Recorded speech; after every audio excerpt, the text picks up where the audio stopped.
ఇప్పుడైతే మా ఊరు నుంచి అయితే నేనైతే కొండకైతే వెళ్తున్నాను ఎదురు కొమ్మలు తేయడానికి. ఎదురు కొమ్మలు అయితే మనమైతే కూర వండుకొని అయితే తినవచ్చు. ఒక గొడ్డలి ఒక చెంచా అయితే పట్టుకొని అయితే వెళ్తున్నాను.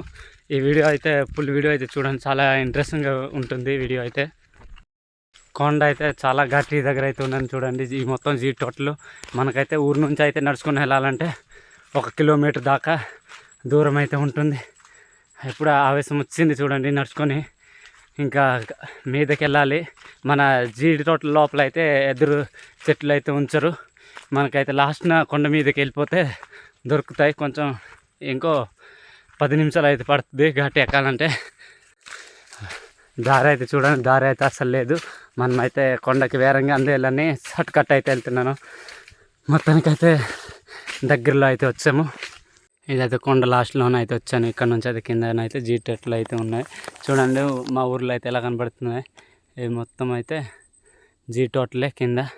మా ఊరు అయితే అదిగో చూడండి. ఇదైతే మా పక్క ఊరు. మా ఊరు అయితే చూపిస్తాను. ఇది మా ఊరు. అల్లదైతే గెంజిగడ్డ, పెద్ద గెంజిగడ్డ అంటారా. ఇదైతే గెంజిగడ్డ, అది కూడా గెంజిగడ్డే. ఇప్పుడైతే మనమైతే ఎదురు కొమ్మలు ఇరపడానికైతే కొండ లోపల అయితే దూరుదాం. కానీ జాగ్రత్తగా అయితే ఉండాలి. అడుగు పందులు, పాములు ఇవి అవి అయితే ఉంటాయి. మొత్తానికైతే కొండ లోపలికి అయితే వెళ్ళిపోదాం. మనకైతే ఎదురు కొమ్మలు అయితే ఇప్పుడైతే కనిపిస్తున్నాయి. మనకైతే జీ టోటల్ పక్కన అయితే అసలు లేవు. ఇప్పుడైతే ఒకటైతే దొరికింది. బాగా ముదిరిపోయాయి, హైట్గా అయితే పెరిగిపోయాయి ఎదురు కొమ్మలు. ఇదైతే కొంచెం పొట్టిగా ఉంది. ఇరిపీస్ అయితే చూద్దాం. ఇది చూడండి ఎదురు కొమ్మ అయితే. అవతల కాసి మళ్ళీ చూద్దాం.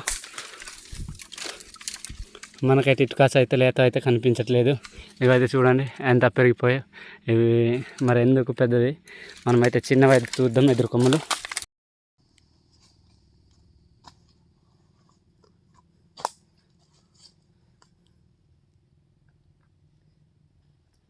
మనకైతే ఒక 2 ఎదురు కొమ్మలు అయితే కనిపించాయి. ఇవైతే కట్ చేద్దాం.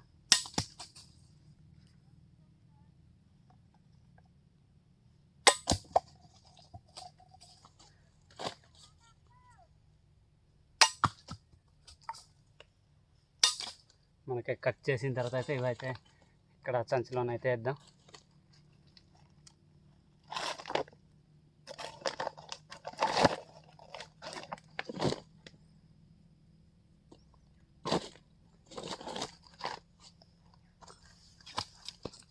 మనకైతే 2 ఎదురు కొమ్మలు అయితే కనిపించాయి. ఇంకా అయితే వెతకాలి. సంచి పొల్లుగా అయితే తీసుకెళ్దాం. ఎదురు కొమ్మలు గొడ్లు అయితే తీసుకుందాం.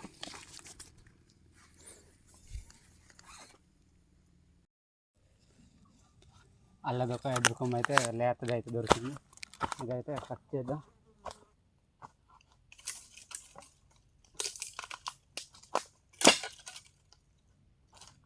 మనకు ఇటుకాస అయినా దొరుకుతాయి కదా, చూద్దాం.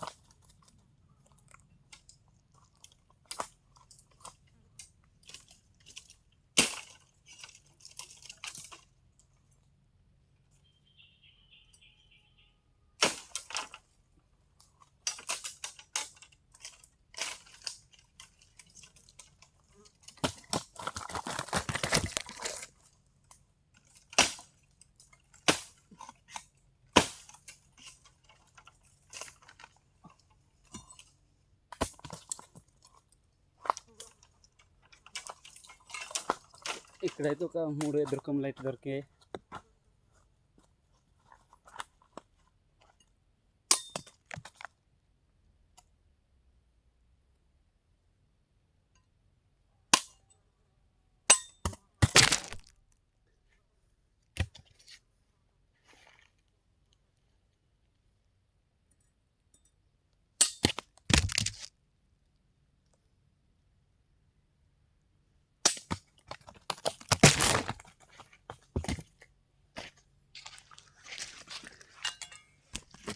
మనకైతే ఇక్కడ నుంచి అయితే ఇక్కడ దాకా అయితే మనకైతే లేతగా అయితే ఉంటుంది. ఇటు కాసి అయితే ముదిరిపోయి ఉంటుంది. మళ్ళీ ఇక్కడ నుంచి బిట్టి చూసారు కదా, ఇక్కడ నుంచి అయితే మళ్ళీ ఇక్కడ వరకు అయితే లేతగా ఉంటుంది.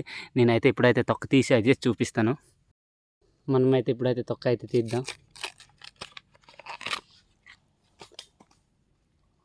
చాలా లేతగా అయితే ఉంది. అలాగే ముళ్ళు కూడా ఉంటాయి ఇక్కడ. అవి అయితే మనం అదే శరీరంలో ముట్టుకున్నా మనకైతే దురద వేస్తాయి. అవి అయితే కొంచెం శరీరంలో మాత్రం ముట్టుకోకండి, మనకైతే దురద వేస్తుంది. చొక్క తీయడానికి కూడా చాలా సింపుల్గా అయితే వచ్చేస్తుంది, తీయడం రావాలి. కానీ ఇదైతే చూడండి, ఇదైతే ఇక్కడ నుంచి అయితే ఇక్కడ వరకు అయితే లేతగుంది. ఈ పచ్చగున్నది మాత్రం ముదిరిపోయింది. మనమైతే ఇక్కడ వరకు అయితే కొయ్యాలి. ఇక్కడ నుంచి అయితే మీదకైతే ఇక్కడ నుంచి అయితే మీదకైతే మొత్తం ఇది అయితే వైట్గా ఉంది కాబట్టి ఇదైతే మనం ముక్క అయితే కట్ చేయడం అవసరం లేదు. ఇది మొత్తము లేతగా ఉంది. ఈ పచ్చగున్నది ముదిరిపోయింది. మనకైతే కోయడం అయితే రాదు కూర వండడానికి. అదైతే మనం కూర వండాలంటే దీన్ని ముక్కలు కోసి అయితే ముదిరిపోయింది జల్లేలి. అలాగే మనమైతే ఉడకబెట్టాలి. 1 గంట ఉడకబెట్టిన తర్వాత మనకి ఇదైతే చేదుగా ఉంటుంది, అప్పుడు తీయగా వస్తుంది. అప్పుడైతే కూర వండుకుని అయితే తినవచ్చు. ఇప్పుడైతే ఇవైతే మనమైతే సంచిలోనైతే నింపుదాం. మీకు మీరు చూడాలని అయితే నేనైతే ఇదైతే తొక్క తీసి చూపించాను. మనకైతే అదే 5 గంటల వరకు అయితే ఇదైతే పచ్చిగా అయితే ఉంటుంది, అదే లేతగా అయితే ఉంటుంది. తర్వాత అయితే ముదిరిపోద్ది. మనమైతే ముదిరిపోతే మరి ఏం చేయలేం. ఇలా తొక్క తీయంది అంటే పర్లేదు, ఇలాగా తొక్క అయితే తీయంది అయితే పర్లేదు. మనము తొక్క కానీ తీసామనుకో మనకైతే తక్కువ టైంలోనే ఎక్కువగా అయితే ముదిరిపోద్ది. ఇవైతే చూడండి ఈ ముళ్ళు అయితే ముట్టేసి శరీరంలో రాసుకుంటే కానీ మనకైతే దురదలు పడతాయి. అందుకు చూసుకుని అయితే మనమైతే తొక్క అయితే తీయాలి, ముళ్ళుకి ముట్టకుండా. కానీ ఎదురుకొమ్ములు కూర అయితే చాలా బాగుంటుంది. ఎప్పుడైనా తిన్నారో లేదో కామెంట్స్ అయితే చేయండి. ఇప్పుడైతే సంచిలోనైతే ఇవైతే వేద్దాం. ఇవైతే సంచిలో వేసిన తర్వాత ఈ లేతది కూడా వేసేద్దాం. రోజు కిందే వస్తే మనకు ఎదురుకొమ్ములు అయితే మంచిగా అయితే దొరుకుదును. ఎందుకంటే ఇప్పుడు కూడా ఉన్నాయి కానీ ముదిరిపోయినవి కొంచెం. ఇప్పుడైతే అక్కడైతే వెళ్దాం. అక్కడ మళ్ళీ మంచి ఎదురుకొమ్ములు ఉన్నాయి, కొంచెం లేతవి. కానీ కొండకి వెళ్ళేటప్పుడు మాత్రం ఇటు చూసుకొని అయితే ఏదైనా పని చేయాలన్నా చూసుకొని అయితే చేయండి. ఎందుకంటే కింద చూస్తే పాములు, అలాగే ఎక్కడి నుంచి అడవి పందులు, సింహాలు లాంటివి వచ్చేస్తాయి. ఇక్కడ మరి ఎదురుకొమ్ములు అయితే ఉన్నాయి. ఇవైతే మళ్ళీ ఇరుపుదాం. మనకైతే లేతవైతే దొరకట్లేదు, కొంచెం హైట్ పెరిగి దొరుకుతున్నాయి. నేనైతే కొండ నుంచి అయితే బయటికి వచ్చాను. ఎదురుకొమ్ములు అయితే ఒక సంచి పుల్లుగా అయితే ఎదురుకొమ్ములు చూడండి. ఇవైతే ఇప్పుడైతే ఊరికైతే తీసుకెళ్ళిపోతాం. నాకైతే చాలా భయం వేసింది కొండ లోపల, అంటే ఒక్కడనే వచ్చాను కాబట్టి. మనమైతే ఏదో పాములు, అడవి పందులు, సింహాలు లాంటివి ఏవైనా ఉంటాయేమని భయంతో వేరేగా ఎదురుకొమ్ములు కొట్టేసి అయితే బయటికి అయితే వచ్చాను. ఇప్పుడైతే ఊరికైతే వెళ్తున్నాను. అలాగే ఈ వీడియో చూసిన వాళ్ళు అయితే ఒక లైక్ అయితే చేయండి, కామెంట్స్ అయితే చేయండి. అలాగే ఈ వీడియో ఎలాగుందో మీరైతే కామెంట్స్ అయితే చేయండి. అలాగే సబ్స్క్రైబ్ చేసుకోవడం అయితే మర్చిపోకండి. సబ్స్క్రైబ్ చేసుకుంటే నేను పెట్టబోయే వీడియోస్ ముందుగా మీరే చూస్తారు.